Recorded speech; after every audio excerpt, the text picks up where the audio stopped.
Hello, and welcome to another episode of Rule of Carnage. This is a video series, podcast, etc., where myself, Glenn Ford, usually talks to a guy sat over there, called Mike Hutchinson about designing better miniatures games. Now, as some of you may be aware, games designer is not generally a full-time job, and both myself and Mike do have day jobs to pay the rent, and at the moment we haven't been able to coordinate together to have a conversation and get a recording done. Generally, we record these in chunks, and we just haven't been able to coordinate and find the time recently. So what we're going to do for just a little while is each take turns recording pieces, and we'll intersperse them, and then hopefully when schedules loosen up a bit we can go back to doing our little head-to-head conversations. So for my part, in these couple of conversations, so that I've got something to bounce off of a little bit, something to talk about, I'm going to do something that's been suggested by a few of the commenters in the videos, and I'm going to try and go into a little bit of a deep delve, an examination to some of the mechanics of a specific game. Now, we might do this a few times if it works quite well, but just to say, this is not going to be a review of the game. This is going to be championing some of my favorite bits of a game that I really love and trying to really examine exactly why it's so clever and so smart. No game is perfect, and every design makes its choices and makes its decisions. So I'm not going to sort of delve into the things think have gone wrong in a game, because I don't think there's anything really useful in that. But I am going to examine the things I think have gone really right. And the game in question that I'm going to choose to examine is this guy, Saga. Not specifically the Crescent of the Cross. This is just the one that I happen to have a hold of. It could be any of the sagas, and this is the sort of second edition version of Saga. It's gone on to another edition since this one, at least. Any version of it is fantastic, but I want to try and there's three specific things I'm going to go on to talking about in a little while, but I just want to examine some of the things that I think make this such a smart, well put together, well designed skirmish game. And I think the first thing to talk about in relation to Saga, and really it's any game that I'll end up sort of examining in this way and talking about in this way, is Saga absolutely positively knows what it wants to be. It knows its aim, its design ethos, it knows what it's shooting for, and it goes after that at many points. You can see it sort of in the design decisions throughout the game. They know what they're looking for, and they go heading in for it. And what I think that Saga wants to be is a quite punchy, fast, and quick to pick up game, but particularly a game that gets played at the tabletop. And as I'm going to look into a few things specifically, but you can see that in the way that it asks people to put together forces and design forces. You can see that in the way it works with the battle boards. You can see that with a whole bunch of things that we'll go into examining in just a minute. But it's just the way that in every page, in every supplement, in every book, Saga is written knowing itself, knowing its aims. And I'm not saying that being a fast moving sort of pick up at the table skirmish game is inherently better than any other form of skirmish game, or any or a large battle game, or a bigger system, or something crunchier, something more detailed. What I'm saying is that the vitally important thing, and I think this is true for anyone designing a game, is to know what you're going for and make sure that your design choices fit in with that overall idea. You can have some great ideas, some brilliant mechanics that have to be thrown out because they are not working in the service of the overall vision. And that's something I think Saga absolutely nails. One of the other big things I think that is fantastic is, prior to deciding to make this recording, I just went through the Saga rulebook again, a couple of the Saga rulebooks.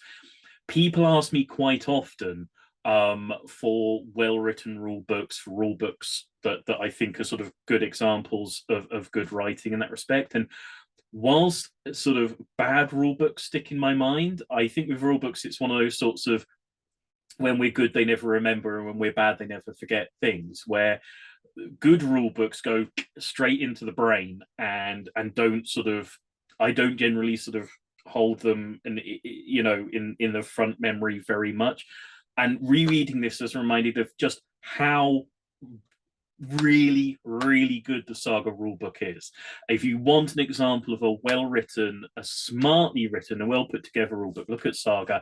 And I think particularly look at some of the expansions and the sort of add-on rulebooks like Crescent and the Cross, which isn't the core rule book. It's a sort of a secondary book that's put on with some extra rules and some extra bits and pieces. And the reason I say that is one of the conventions that Saga uses is it has a little guy who sort of pops up to make commentary on the rules and reference to well, this is a thing you should look out for. This is the explanation of this rule, etc., etc. And it's a really smart idea, partly because one of the things that I'll talk about later on are the battle boards for Saga. And clearly in writing the rules, the writers are aware that the battle boards are one of the crunchier bits of the system. They're the bits where rules interpretations and contradictions are going to come into play. And having that sort of secondary figure to comment on the rules is a great way of slotting in FAQs sort of in the middle of the rules in a way that can say to people, if you're not planning on playing this force, if you're just glancing over it, if this is not a bit of the rules you're going to stick by, you don't really have to engage with this, because this isn't the official, the voice of the writer. This is the voice of this guy who explains stuff to you. He's a secondary figure, so you can sort of set aside his comments if you're not really engaging with this part.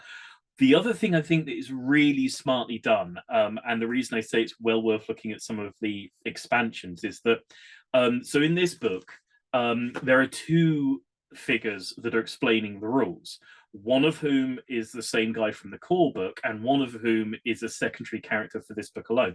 And that's just a really smart in-universe way of signaling to returning players, oh, this bit here you don't necessarily have to worry about, because look, it's being explained by the old dude. You know him, so you know what he's going on about. Whereas this bit here is being explained by the new guy, so maybe you want to step in and sort of focus on this bit. And then on a very clever meta level, they then have moments where the new rules interact specifically with some of the old rules, and the old guy steps back in again and says, oh, look, this refers back to a thing that you're aware of. And by using those different voices, and it's done so smoothly and intelligently that until you really examine the moments where they're doing it and you're really sort of reading the book with this eye, you don't necessarily pick up these little signals they're putting in there, these little guide points for players. And I think it is done absolutely masterfully in these books. And I do think again and again throughout this, it's just going to be a case of intelligent, smart, thought through decision after thought through decision. So one of the places in which, as a sort of general idea, I was saying in relation to the fact that Saga knows what it wants to be, is the stat lines and the movement values in the game. So I'm not going to super examine those as one of the sort of deep delve rules pieces, but it's so well done, it's so smartly done that sort of all of the forces in the game have set stat lines with tiny variations that help to bring some sort of flavor to various forces. And all movement distances, all distances are one or another of these set elements. I really think that tape measures, weirdly, are one of the things that put off people coming into this part of the hobby, and they are problematic. They are argument starting tape measures. And so the fact that Saga says, okay, you get these set sticks, and they are essentially tape measures. You can use tape measures for Saga, but the sticks just break things down in a way that is so much more approachable, that it's like, okay, these things happen within this movement band, these things happen within this movement band, these things happen within that movement band, and so you just get your little stick and you can wave it over the head of a figure, and you can see much more quickly and easily that things within a set range. And as I say, it's ideas like that that are part of this commitment to something fast, simple, approachable, but with a lot of depth to it and a lot of intelligence. And one of the last really intelligent elements that I'm not going to super go into, I'm going to go into things I am going to go into in a minute. I'm going to stop saying I'm not going to go into this. But one of the elements that I'm not going to go into that I absolutely dearly love in Saga is the fatigue mechanic. I love, any sort of fungible resource in a tabletop game.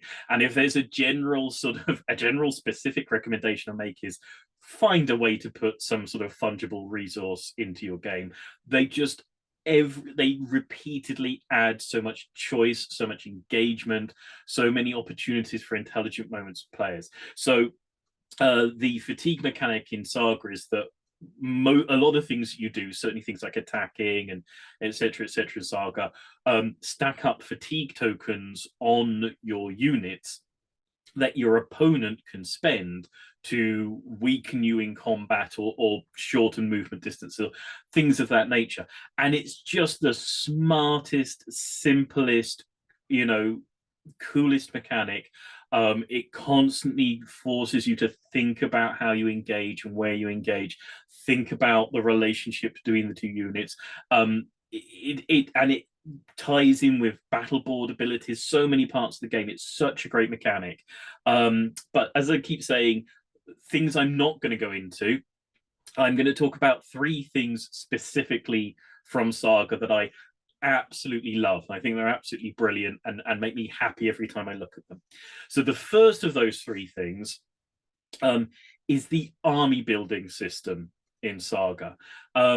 If you're familiar with Saga, you might think that's a slightly odd thing to hold up as being particularly splendid, because the army building, the force construction system in Saga is arguably extremely simplistic.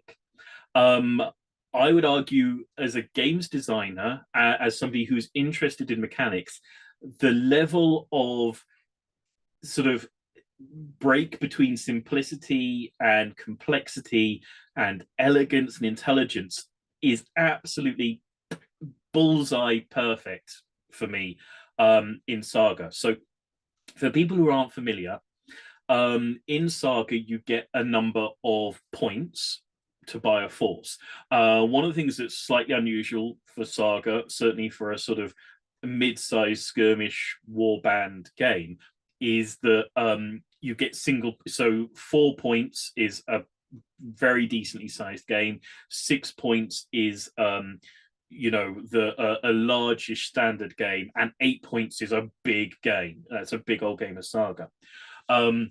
And so when you come into it from various systems that are saying, 1,000, 2,000 points or 500 points, or, even something like Malifaux that has sort of, 25, 30 points.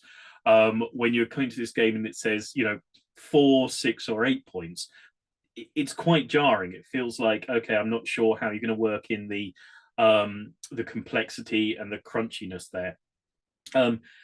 And the thing about the point system, the army building system in Saga, is that the first thing it says to you is that what we're here to do is play a game at the tabletop. We're not here to win this thing in the army writing sort of section of the game. That is not what this is about. This is about engaging with the game sort of in the moment during the session, which, again, it's this thing of signaling to your players what the game is about and what your intentions are. At the same time, and this is something I've talked about sort of in previous videos, particularly where myself and Mike were discussing designing Hobgoblin. Often with systems, I find I come to them and I see an army list building system for a game that isn't really asking me to engage with the army list building. And I look at a list of options and a list of choices, and my heart sinks, because I know you don't want me to engage with that part of the game, but you've put in a level of sort of detail mechanics where I know I'm going to have to find the cogs and the levers and push and pull on them. And that's just me as a sort of as a tournament gamer, as a rules lawyer, and an examiner of advantages. And at the same time, you get other games that just say, well, this is your force. You don't really get any choices. There's no options here. You're just going to get given what you're going to give, and you're going to like it. Saga for me, and this might just be me personally, but I think probably for quite a few sort of more hardcore players coming to another system, absolutely has it pitch perfect for giving me options, giving me choices, giving me interest in the force building without making me feel like, okay, right, I've got to go down the Armyless Building salt mines here and work through and find the cracks in your system, because the hardcore gamer goblins are going to make me do it. I kind of can't help it.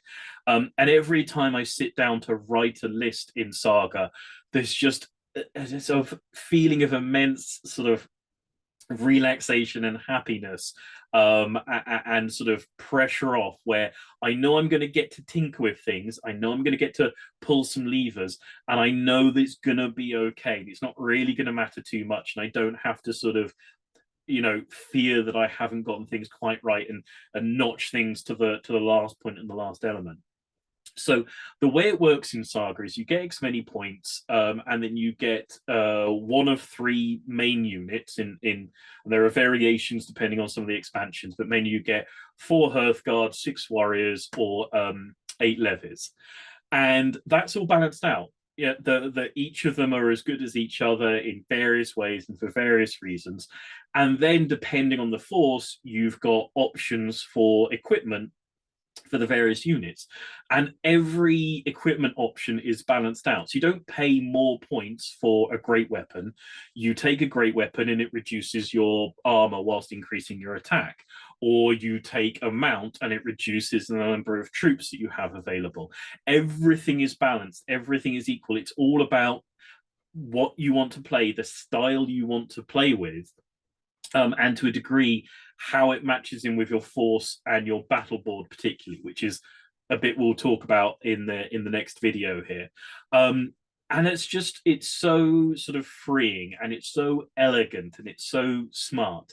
And one of the ways specifically that the Armyless building system in Saga mechanically, I think, is really brilliantly intelligent is the way that it interacts with the Saga dice in relation to the battle board. So in Saga, you get dice for various units, which you roll and you then use to activate the units. And we'll talk about that a little bit when we talk about the battle boards. But the point is, the first unit you get in a Saga force is the general, who comes for free and generates Saga dice. And that's quite a simple sort of intuitive little rule, and you don't necessarily think about it too much the first few times you play. But if you're already ahead of my thinking here, is that what that does is it means that a small force is very, very effective because it's gotten this guy for free who brings multiple dice, and the general gets to activate for free, and the general gets to activate somebody nearby him for free. So as soon as you add in extra units, those extra dice the general brought and his extra activations become diluted down throughout the force and get weaker and weaker and less significant. And so obviously Saga suggests to you the number of points you should use, the size of an army you should use, where it plays well. But players being players are always going to push those boundaries and push those buttons and end up playing games that are a bit big and wonder why things are unwieldy. And the way that the Armyless building is built in, the way that the general interacts with the rest of the troops and brings in his Saga dice and activates for free, naturally sort of guides the players of Saga to say, rein in a little bit quite the size of your game. You're going to find that the fun maybe lessens off as you get further, down the scale of how many troops you've got.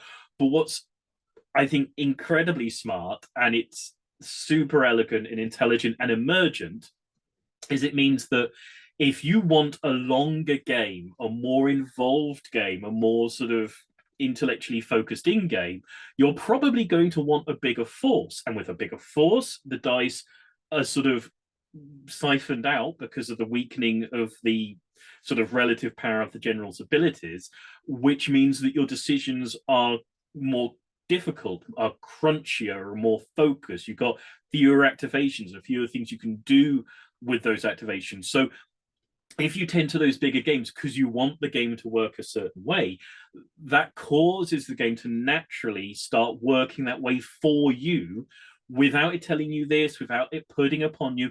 And if you're the sort of player who wants something fast and quick and fun, you know, and you've gone for a smaller force, your decisions are going to be that much looser, that much easier. Your troops are going to get to do more and show off more and be sort of more explosively powerful because you've got these extra dice, and just these extra few dice give you that extra looseness of your choices, those extra options. And it's just again and again, smart choices, smart things that have been done, you know, well realized and intelligent things.